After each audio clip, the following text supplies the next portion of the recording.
All right. All right, Nothing Stronger Show. Today we're talking to Alicia of Stretch of Motion, all about them, what they do, the service they provide, and how they help people on the South Shore. Recently, we had Jen go and try a session, so we'll dive into that too. But first session, Alicia, let's get to know you and Stretch of Motion. How do you guys come up with this concept, and tell us more about what you guys do? Okay. Yeah. So I'm Alicia. I'm one of the owners of Stretch in Motion. It is a 2-year company. We started out in Braintree 2 years ago. And for our second year anniversary, we signed a lease for Weymouth because it's just a relatively small studio and we outgrew it. So that was a good thing. So now we've doubled our staff and we're just kind of getting back out there in the like Weymouth community and everything a little bit more south of here. Turns out 10 minutes away, it's a different world. I found that out. So we just have all these new relationships to build. But I guess if you were going to ask again about the start of Stretch in Motion, me and my co-founder Chuck Lunny, we met through a former company. We worked together for like a brief amount of time before his location closed overnight. So his location closed. I kind of had a fallout of my own in the location that I was in. It was severely understaffed and I was doing everything. So I had conversations about, bringing Chuck in, moving us together, and it didn't work out. So me and Chuck were kind of like, you know what? Why don't we just cut out the middleman and we can start our own company? And we just both stopped working there that day. Obviously, his location closed overnight. He was in the Seaport. I was in a Brookline Village area. So we did not have anybody. We didn't have any plan. We drank a pot of coffee every day, about 2 months. We walked the street for investors because we were just regular employees for about 2 months, lived off credit cards for a while. And then finally, my father was like, you know what? I see you guys are really serious about this. I'll invest into Stretch in Motion and I'll be a partner. So it was me, Chuck, and my dad started Stretch in Motion. My dad has a construction background. He's more of a silent partner, but he was the one that helped us set the business up because it's my first business. I didn't know how to run a business, and here I am. But was so that's kind of how it started. And then Chuck actually is a co-founder. He has a background of working with the New England Revolution. So he has a name to himself, and when you meet him, he has all these. I've never met a massage therapist like him. He's got a very unique style. To me, it's not really a massage. It's like a deep sports trigger point style therapy. It's exactly what athletes needs, like helps realign everything as far as just like releasing the muscles, doing that myofascial release. I was like thinking when we opened the business, we were like, let's price each other the same. Let's keep it simple. I'll be the stretch therapist in the business. You be the massage therapist in the business. So before we opened, we had the location that we ended up finding. The man that owns the building, his name's Bob Kuzak. We joke that he's the mayor of Braintree. The week we opened, we didn't have anything going on our tables. We were just like, we have a business now. He sat on the steps of Stretch in Motion. He called like 50 of his closest friends, which who has 50 close friends, which is nuts. And he said, you got to come in here. This is going to be a free session. Just take it as a trial. This business is new. I want to see them do well and just see how it is.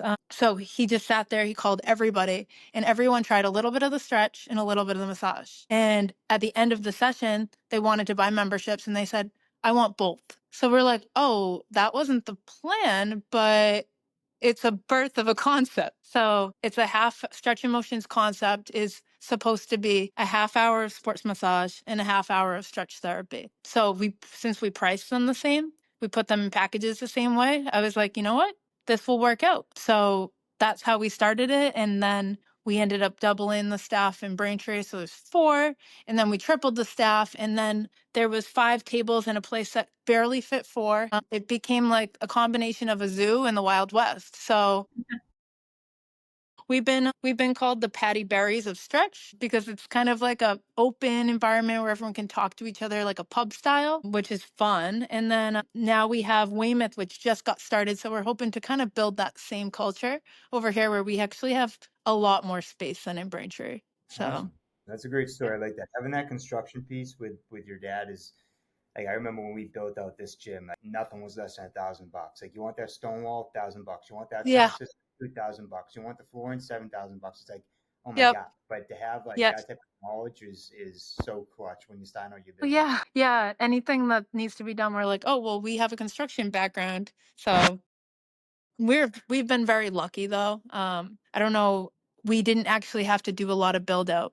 We did do one thing. We put a little wall divider in there, which we joke is to keep Chuck out of it. He likes taking the room. He's very animated in there, which is helpful for the business. If he doesn't have a client, he likes to jump in other people's sessions. So we built the wall and we kept it up. Who do you mostly serve? Are you seeing like adult athletes? Are you seeing high school athletes? Are you seeing average Joes and Janes? Like who are the people that come into Stretch in Motion? I'd say a majority of it is adult athletes, but we have a good amount of like child athletes. I guess a lot of soccer players in high school. And then we even have a small following that's Irish step dancers, but they're Yeah, world class. yeah. Like they're champions of the world, Irish step dancers. So that's really cool. And then recently we've gotten into like an even more professional like NHL, we have a few players that are coming in for that. So it's such a mix. We have random niche categories like acro yoga, people that come in from that to a lot of CrossFitters, a lot of people that go to the gym. And then there is a percentage of the clients that they don't work out because they have chronic pain. So I joke that we're the halfway house to fitness because I'm trying to get them back into shape as far as like if they can't lift over their head because they have impingements, we're trying to get their shoulders back in gear so that they can go to a gym or have someone to go to next when they're on that next level. Which I was thinking hopefully could be a good collaboration for you guys because I don't see a lot of people doing mobility classes around here. Yeah, yeah. I mean, everything from mobility classes or Jen's treatment sessions. With this is like Jen's room is like the pain cave. Like people in pain like go there and they get tremendous results with that as well. So it's important no matter what modality you're using to get people out of pain so they can get back to feeling like themselves. Yeah, I saw that you guys offer it at noon. I wish I could have jumped into that class because I'm like this would be so good to tell the clients because they're often asking me what type find us in the shape that they're in. I think they may get hurt doing yoga. So I'm not jumping to say, hey, go do this yoga class. I joke that they don't flow well. Like if they were to go into a yoga flow, do a downward dog, they could potentially get hurt. So I think the mobility would be training would be a little bit closer to what they do as far as strength training goes. So they might be able to lift hundreds of pounds in CrossFit, but yoga might be actually the thing that breaks them. Crazy. The straw that broke the camel's back. Yeah. And I think that we're safer for them in this way because the science behind the PNF stretch that we do, it sends a muscle message to your brain to tell the muscle that it's safe to relax during the PNF so that people are able to actually get a much deeper stretch in a safer way than if they were to put all of their body weight into it from their very tight places usually. So I think too from like a patient population, right, that you were talking about, and as I was in my session with Marissa, she was saying that you guys are getting a little bit more into some occupational kind of settings too, with like firefighters and police officers, which I think is like such a great, right, like they, especially firefighters that carry so much weight and are already like contoured into, you know, these neurologic patterns that are just like ingrained into their being. I think that could be, you know, such a great benefit for that type of population, as well. And she yeah. said that they've been getting some great results and things like that. So I just wanted to kind of throw that out too, that I think that's a wonderful population for Yeah. you guys working with as well. Yeah, so I learned stretch therapy 6 years ago, which is like why I'm probably one of the first ones to bring it to the South Shore. I learned it in California and it was like a huge deal in California.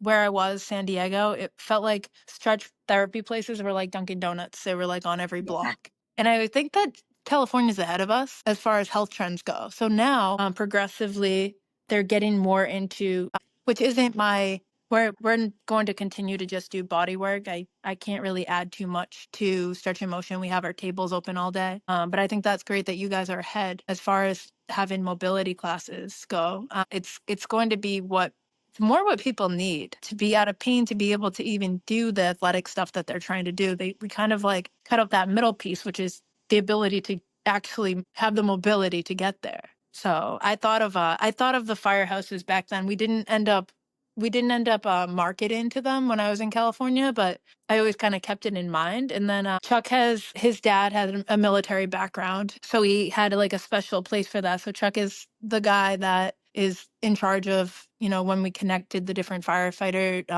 and police like stations and like the deputies and the chiefs and union meetings. So he's the one in charge of that. But I would say from a marketing standpoint, I say to the new therapists when we introduce ourselves to new firefighters, I say, go in there and just say frozen shoulder and see how many of them, Or low back pain. yeah, well, yeah.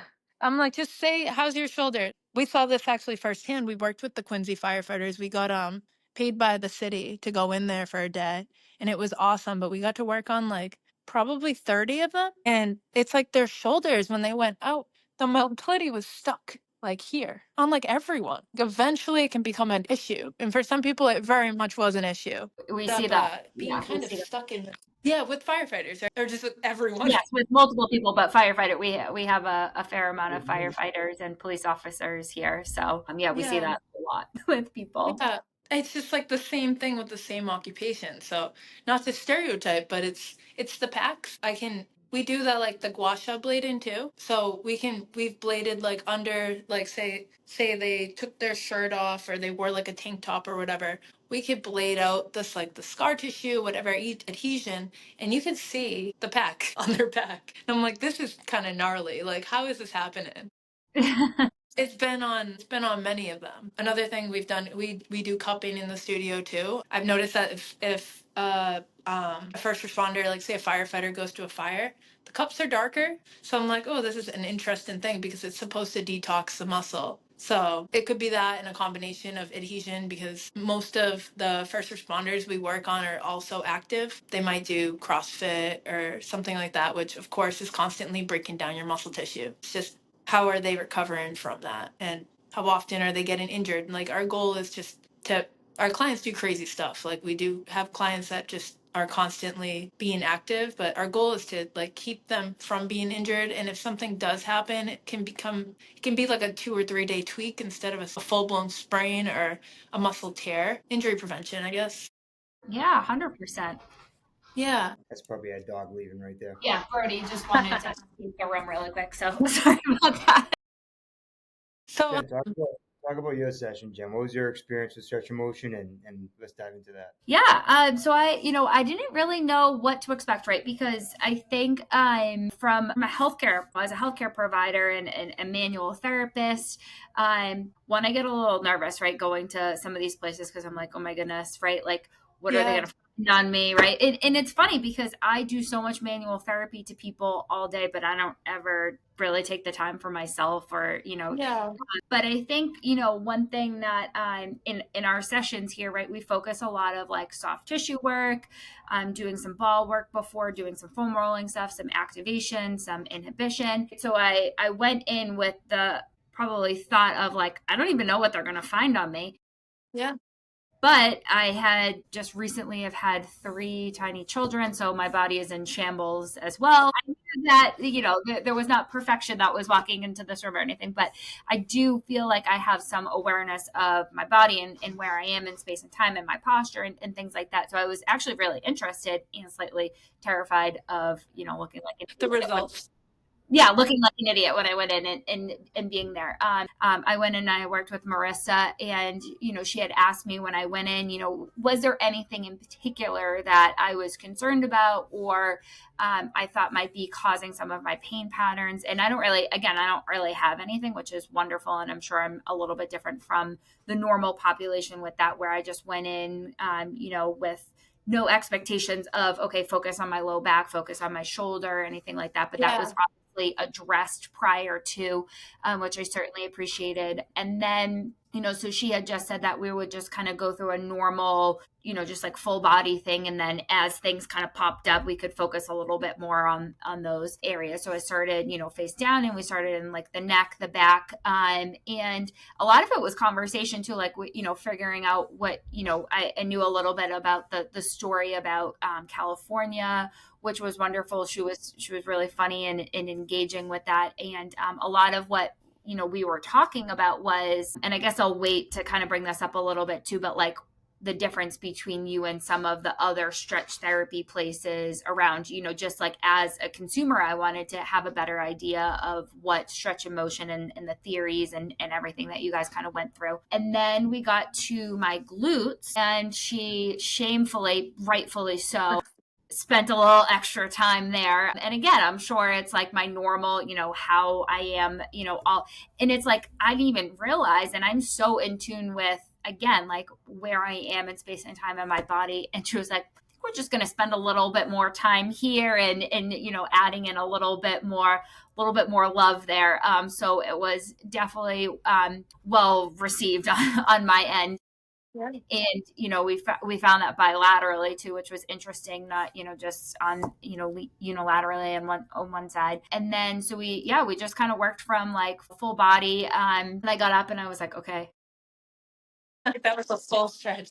Exactly. And I felt great after, and I felt great leaving. And so I think, for me, the whole time I just kept thinking like this is such a feasible service for, like, it's affordable, right? Which makes it such a great service for people to have that continuity of care. I know like sometimes with like, massage therapy or different types of manual therapy interventions, it can out price point what some people can do on a consistent basis. And, the quality of the motion and the feeling that I got leaving, I was like, oh my goodness, this could be such a great service for people that are sedentary, but also people that, like you're saying, like move, but maybe don't move optimally. And they just need a little bit of that feedback into that system to be able to get through more efficient movement patterns and things like that. That was sort of my experience. I'll say that I definitely appreciated, and she knew and I knew right away when when something was kind of coming in hot on that with my glutes and stuff like that. So it was funny. I was like, does she realize how nope, she definitely realized it. Like she is fully aware of this. I know. It's so interesting to hear that, like, you, as somebody who does stuff so similar to this, was just like kind of self-conscious, like going into it, like, what is tight on me? So you have more, like, I guess, more of an open mind to it than other people. So I can imagine, I don't really think of how scared other people are when they go in. We try to make light of it though, like it's not Oh that yeah, serious. it was super low, like, Yeah. not, I wasn't like getting on the table and being like, oh my God, what's going to happen type of thing. Yeah. And nothing was ever like uncomfortable or painful. And everything was like, you could tell that. And one thing that I really appreciated about Marissa was she would feel that resistance back off a little bit. And then if she felt like, from a nervous system perspective or my breathing pattern or the strain in my face or anything like that, right? Like she was reading those cue patterns of Right. maybe add in a little bit more, dial back a little bit, change the motion or the angle and things like that. Yeah. So I think that was That's all like awesome. super helpful too, as well. Yeah, I think that's something that the therapists develop over time. We call it the feel. Yeah. We're trying to push the client's mobility. Obviously, the first session is a little different because we're just there is we. I try to train them to go 60 to 70% of what they would if they were a regular client because it's their first time. So we want to see how their body's responding to it. We also don't want them to go through a total fight or flight reaction in there.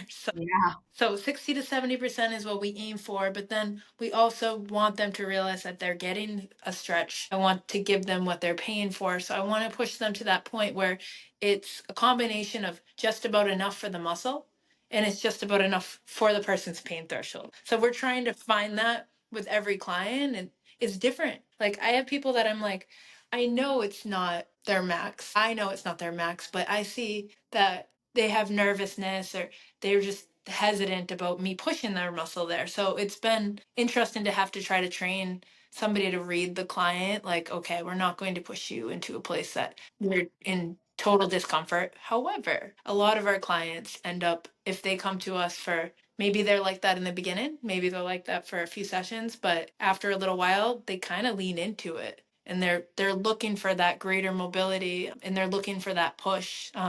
Like they might do a lot leading up to the session and be like super tight, but like they're like, oh, I knew I was coming here. So even though they don't do yoga 5 days a week because not everyone has time for that.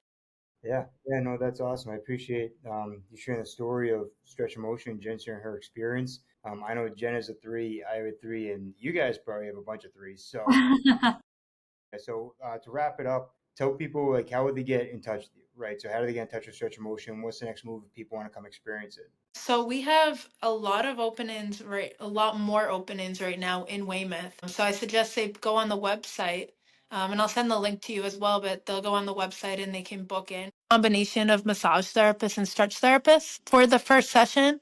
I would say how we typically try to do it is not every session there's a massage therapist in front of the stretch therapist.